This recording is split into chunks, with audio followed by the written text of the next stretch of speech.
এটাও তো বলছে যে হিসাব যেগুলো দিচ্ছে সেটা পাস করে দিচ্ছে, মানে আবার নেক্সট যে ইনস্টলমেন্ট সেটা পৌঁছে যাচ্ছে রাজ্যের কাছে, যেগুলো হিসাব দিচ্ছে না, যেমন 100 দিনের কাজে নাকি প্রচুর দুর্নীতি হয়েছে, হিসাব দেবে টাকা নেবে, ওরা তো বারবার বলছে। দেখো এই যে কথাবার্তা না, এটা যে কেন্দ্র সরকারের যিনি নেতা উনিও চালান না, আর এটা মুখ্যমন্ত্রীও চালান না, এটা চালায় পুরো অফিসার লেভেলের আদান প্রদান। তো কেউ কারো হিসাব আটকে রাখতে পারে না দীর্ঘদিন, আর কেউ কাউকে প্রেশারও দিতে পারে না। এটা সিস্টেমেটিক জিনিস। যেমন তোমার 31 মার্চ হলে তোমার অ্যাকাউন্টিং বন্ধ হয়ে যাবে, আগের বছরে মে বা জুন বা জুলাইয়ের মধ্যে তোমাকে রিটার্ন সাবমিট করতে হবে। এবার তোমাকে যদি আমি বলি যে 31 মার্চ হয়ে গেল, তুমি রিটার্ন জমা দিলে না কেন? আর ওটা তো পোর্টাল, ইনকাম ট্যাক্স পোর্টাল ওপেনই হয়নি রে বাবা, হলে তো দেবে।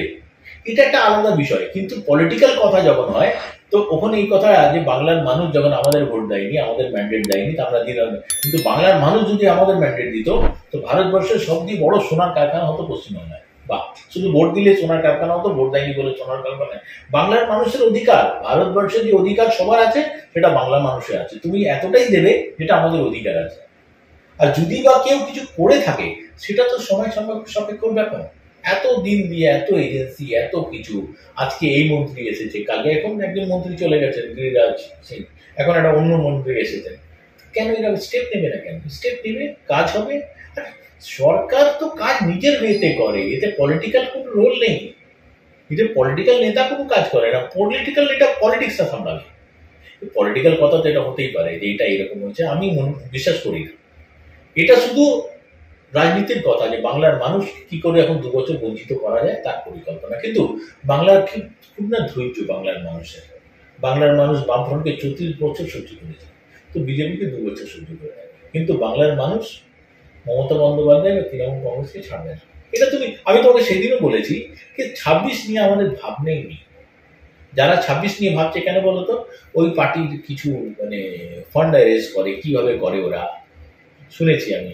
ওদের না মন্ডল সভাপতি নাকি প্রচুর টাকা পায়, তারপরে অঞ্চল সভাপতি প্রচুর টাকা পায়। আমরা যখন তৃণমূল করেছি, তো টাকার তো গল্প নেই, খাওয়া হতো কোথা থেকে সেটাই ঠিক ছিল না। যে ফিরে আমরা কি খাবো, মুড়ি খাবো না চানাচুর খাবো বা তেলের ভাজা খাবো, কি খাবো? এখন ওদের লড়াইটা হচ্ছে, এখন তো হেরে গেছি, মানুষ সমর্থন করেনি, মন্ডল সভাপতিটা বসাতে হবে। তাহলে মন্ডল সভাপতি নিতে গেলে কি করতে হবে? আর একজন মন্ডল সভাপতি নেওয়ার জন্য রেডি আছে। ওদের মধ্যে নিজেই এত ক্লাসটা। প্রথম কথা হলে যে লোকটা এত চেল্লাচ্ছে না, তাকে ওরা ওদের কর্মী নিজের নেতাই মনে করে না। সে বলে এটা এত বড় মাপের নেতা যে ফ্র্যাঞ্চাইজি নিয়েছে বিজেপি, সে বলে যে আমার কাজ নেই সংগঠন দেখা, আমি অ্যাজ পার বিরোধী দলনেতা, আমাকে যে প্রোগ্রাম দেওয়া হয় আমি সেই যে প্রোগ্রাম করি, সংগঠন আমার কাজ নেই। বলো তো, তৃণমূল কংগ্রেসের প্রতিটা কর্মীর যা দায়িত্ব, সে নেতারও তাই দায়িত্ব যে মমতা দিলে এই কথাটা কি করে মানুষের কাছে পৌঁছবে। কিন্তু উনি বলে দিয়েছেন আমি বিরোধী দলনেতা, আমার এটা কাজ, আমাকে যেখানে প্রোগ্রাম দেওয়া, আমি শুধু যে বক্তব্য দেবো, ওখানে সংগঠনের কি অবস্থা সেটা সংগঠন বুঝবে। কি করে হয় ভাই? এটা হতে পারে এই দলের কৃষ্টি সংস্কৃতি এইভাবে আছে। আসিফদা, বারবার বিভিন্ন ক্ষেত্রে দেখা যাচ্ছে এই শুভেন্দু অধিকারীকে কিছু বিষয়ের জন্য পারমিশন হচ্ছে, কোনো কারণে আদালতে যেতে হচ্ছে।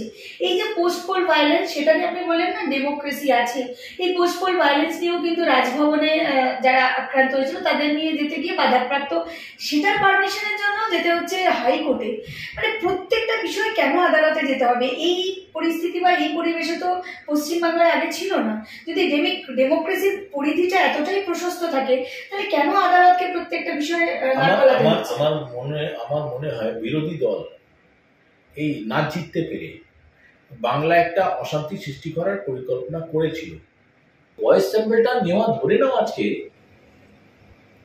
4 বছর হয়ে গেছে, 4 ইয়ার্স, এখনো ভয়েস স্যাম্পলের না নেগেটিভ না পজিটিভ। আমি অপেক্ষা করছি ভাই আমি কখন কি কথা বলেছি। বলে আমাদের পার্টিতে কি হতো, যে বাবা ডিম ভাতের পয়সাটা কে দেবে, মুগুল লাগে। আমি বলতাম মুগুল কি করি বলতো, টাকা পয়সা নেই। এই ভয়েস স্যাম্পল নেওয়ার জন্য ও আমাকে ডেকেছে যে আমার নাকি অনেক কথাবার্তা হতো। এবার মিডিয়াও সেদিন, অনেক বন্ধু মিডিয়া আছে, এবার মিডিয়ার রোলটা কি বলতো, মিডিয়াকে আমি কোনোদিন খারাপই বলি না। মিডিয়ার কাজ এটা আছে যে ভাই এটা কড়া লাগানো হয়েছে, গরম তেল আছে, যা পাবে ভেজে দেবে। এবার সেদিন সারা দিন চালিয়েছে, আরে আমার নাকি ভয়েস স্যাম্পল নিয়েছে, আমার ভয়েস নাকি, সঙ্গে সঙ্গে এটাও বলে দিচ্ছে যে এবার ভয়েস স্যাম্পলটা খামে ভর্তি হয়েছে, কোথায় যাবে, পুনে তারা ওখান থেকে আসলেই আমাদের উপরে একটা অ্যাকশন শুরু, আমার উপরে। লাগাতে আমি এসছে। বললাম, "লে ভাই, কি গল্পের মধ্যে আমি পড়লাম? হ্যাঁ, কোথায় ভাই? আমার সঙ্গে না কোনো দুর্নীতির যোগাযোগ আছে, দূর দূর অব্দি। হ্যাঁ, একটা কথা কি হয়েছে বলতো, এইসব করতে যে না আমার ছেলেরা রাজনীতিতে না এসে, দুটো ছেলে ল পাস করে গেছে। এই আমার উপরে যেসব করেছে, এরা একটা ভালোই এই হয়েছে। বিশ্বাস করে, ঈশ্বর না ভালোই করে। আমার দুটো ছেলে, আমি কোনোদিন ভাবতে পারি না যে ওরা ল নিয়ে পড়াশোনা করে গ্রাজুয়েট হবে, আজকে দুটো ল পাস করেছে। এটাই আমার কাছে বিরাট প্রাপ্য। এটাই আমি মনে করি তৃণমূল কংগ্রেস করে এটা আমি পেয়েছি। এই যে জিনিসটা দেখেছিলাম, এই যে সিবিআই, এই ইডি, এই ঝামেলা, এই মিডিয়া কি করে, আমি তো আইনই জানতাম না। এখন আমার দুটো ছেলে ল পড়েছে, আমি আইন জানি, আইনের মধ্যে কি করে কথা বলতে হবে। এই গিফট আমার কাছে গড গিফট। ঈশ্বর আমাকে কিছুদিন ট্রাই করেছেন, একটু কষ্ট পেয়েছি, তার রিটার্ন এত বেশি দিয়েছে যে আমাদের বংশ থেকে, আমার বাড়ি থেকে দুটো ছেলে ল পাস করেছে। এটাই আমার, এই জন্য দুঃখ আসলে না ঘাবড়াতে নেই, দুঃখর পরে ভালো হবে। সেটা তৃণমূল কংগ্রেস দেখেছে, আমিও দেখেছি। আজকে তুমি ধরে নাও 22 থেকে 29 হয়ে গেছে, দুঃখ আসলে ভালো। আর আমি মনে করি না ইডি সিবিআই কোনো ভুল কাজ করে, তাহলে তো আমাকে নিয়ে করতো। ওরা দেখেছে যে আমার তো, কিন্তু আমার ইনফরমেশনটা কে দিল? আমি থাকতাম মুকুল রায়ের সঙ্গে, মুকুল রায় থাকতে মমতা বন্দ্যোপাধ্যায়ের সঙ্গে। কোন রকম যদি আমাকে ট্র্যাক করে, এবার আমি তো অনেক কথা বলতে পারি না যে আমার সঙ্গে অফিসারদের কি কথা হয়েছিল, আমাকে ওনারা কি বলেছিলেন, বা আমাকে কি শিখিয়েছিলেন, যদি আপনি এটা করেন তাহলে আমি আপনাদের জন্য এই করতে পারি, বা আপনার সঙ্গে অমুক লোক। আমি বলেছি, দেখো ভাই, আমার বয়স হয়েছে, আমার কাজ হচ্ছে তৃণমূল কংগ্রেস আমি করেছি, আর এটাই আমার শেষ পার্টি, এরপরে কোনো পার্টি নাই, করবো না।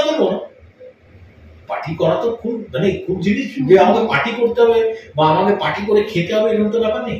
পার্টি করবো না, কিন্তু আমি লোভে পড়ে আমাকে তুমি শিখিয়ে দেবে যে মমতা বন্দ্যোপাধ্যায়কে গালাগালি করো, বা মমতা বন্দ্যোপাধ্যায় প্রেসের সামনে চোর বলো, বা মমতা বন্দ্যোপাধ্যায় একটা বিরাট বড় কিছু একটা করেছেন, ধরো আমি তার সাক্ষী না পাই। আমরা একটা জিনিস বিশ্বাস করি, এই জীবনের পরে একটা মৃত্যু আছে, ওখানে না প্রতিটা জিনিসের অ্যাকাউন্টিং আছে। আজকে আমি যে মানুষের সম্বন্ধে ঠিক করে জানি না, ভালো না খারাপ, তাকে আমি হট করে খারাপ বলে দেবো, তো রিটার্ন একটা পাবো, আইনায় খারাপ, তাহলে এটা করা যাবে না। কিন্তু আমি মনে করি অনেক অফিসার আছেন ওখানে, ভালো অফিসার, ওরা জানে। কিন্তু পলিটিক্যাল নেতাকে কি করবে বলতো? আমি তোমাকে বলছি তো, আমি এই ইলেকশন অব্দি তৃণমূলের অনেক বড় বড় নেতা জেলের মধ্যে থাকবেন, এরকম একটা আলোচনা চলছিল। আমি ভাবতাম, আমি তো জেলে এত কষ্ট করেছি, এরা কি করে থাকবে বলো? কি এরা দোষ করলো ভাই, কি করলো, কোথায়? ইংলিশের পাঠও এবার এই তো এবার 26 হয়ে যাবে, ভাগ্যিস ভালো 26 নিয়ে তৃণমূল কংগ্রেস ওরিল নয়, বাংলার মানুষ ওরিল, ফের এরা 29-এ করবে, এবার 29 হবে। কেন? এদেরকে ঠিক করতে হবে, ইন্টেলিজেন্সি ডিপার্টমেন্ট চায়, কোন পলিটিক্যাল লোক চায়, সেটা যে হতে পারে। এরা যে কাজটা করছে না, এই কাজ করতে যে ইন্টেলিজেন্সি ডিপার্টমেন্টের যে ক্রেডিবিলিটি আছে, সেটা কমে গেছে। বাংলার মানুষ কি মনে করে জানো তো, যে সিবিআই বা ইডি সকালে যখন বের হয় না, বিজেপি পার্টি যে খাতা সই করে, তারপরে বের হয়। সিবিআই ইডিকে একটা সম্মান দিত, ইনকাম ট্যাক্সকে একটা সম্মান দিত, কিন্তু বাংলার মানুষ মনে করতো এরা খুব দক্ষ অফিসার, খুব দক্ষ, বড় বড় ব্যাপার নিয়ে তদন্ত করে, বিদেশে যাবে, দাউদ ইব্রাহিমকে ধরে নিয়ে আসবে। এখন মনে করে কি রে ভাই, এরা তো বাড়িতে যে কোনো গলিতে যে কোনো সময় চলে যেতে পারে, আর বেরোনোর সময় দুটো লাল কাপড়ে বড় বড় খাতা বেঁধে বের করলো, আমরা অনেক কিছু নিয়ে যাচ্ছি, আর পরে একটা বিজেপি নেতা বলবে এরপরে এই ভদ্রলোক অ্যারেস্ট হয়ে যাবে। কোথায় বলতে পারে? কালকেই দেখছিলাম একটা নিউজে যে আজকে তৃণমূলের একটা বিধায়কের বড় খবর হবে, কি খবর হলো নেই, সে 2 ঘন্টা পরে বাড়ি চলে গেছে। কি এরকম করে ইনকোয়ারি হয় কি? তুমি বলো তো, এত বড় একটা মামলা যেটা বলছে আর কি, যদি হয়ে থাকে, তার জন্য কত চিন্তাধারা, কত কাগজপত্র, কত কিছু আছে। ওটা না করে ইনি বলে দিলেন অ্যারেস্ট হয়ে গেল, কেন? এনার মুখ্যমন্ত্রী হবে। আরে ওই অফিসার যে ডিপার্টমেন্ট আছে, ডাইরেক্টর কি মুখ্যমন্ত্রী হবে নাকি?